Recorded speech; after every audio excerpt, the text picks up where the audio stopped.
Hi, this is Lydia with Becker Autos and Trailers Camper Supercenter in Beloit, and we're going to do a walkthrough training on a 3660 Keystone Arcadia for Hal. So, hello.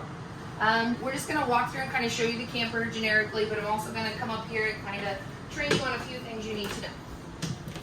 So right now we're adapted down to a 110, so we just have one AC running, which as hot as it is today is probably still pretty good load on this. But like if you wanted to adapt down on a 110 to load it or something that way, just run it one AC every once in a while, probably not a bad idea.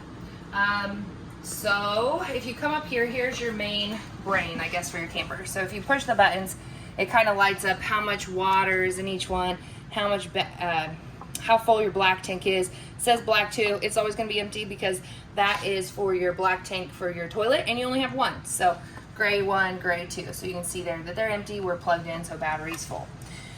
Your water heater on this is gas or electric, so if you're plugged in all the time, you're probably just going to run it on electric. If you are dry camping, you'd run it on gas. When it lights, that'll shut off. If you want it to regenerate quicker, you can run both. Just make sure that your water is hooked up and the lines are purged and your tank is, the air and stuff is out of the tank before you turn these on so you don't have a problem. On your water pump, you can turn that on when you need to use it. You're only going to need to use it when you're dry camping and don't have city water. So city water will hold your city water pressure straight from the hydrant, so you won't have to worry about that when you're full time. These are your heated holding tanks. So if you're going to be camping below freezing, or if you're worried it's going to get a little below freezing, or if you don't want to winterize it all the time or whatever, that way when it gets this winter and you have water in through it, you can actually turn on these holding tank heaters. So that's your fresh heater, gray and black. So it's going to keep those from freezing up solid. They are 12 volt. They do have a sensor on it, so they shouldn't burn anything up or anything that way.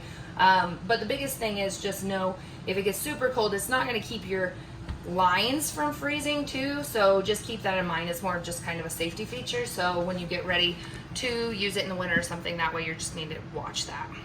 You do have two different fresh tanks. So that's fresh 1 or fresh 2, which we're not going to fill up unless you start traveling while you're at your full-time spot. You're not going to need it. You have an override for your ceiling lights here. And then this is your porch light, so that's your awning outside. And then these are your main little lights over your island in there. So right there in the middle. So your slides are on this one all separate.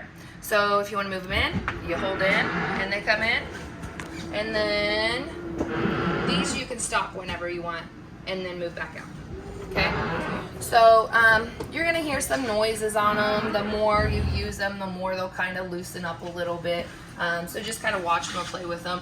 These usually don't have any issue with this type of crank-driven slide, so nothing specific that way that I think you need to know or anything like that. When you hear this, did you hear the singing noise? So that is the slide in your bedroom, okay? So your bedroom slide is actually a different mechanism. That is an electric slide. So what that means is that actually has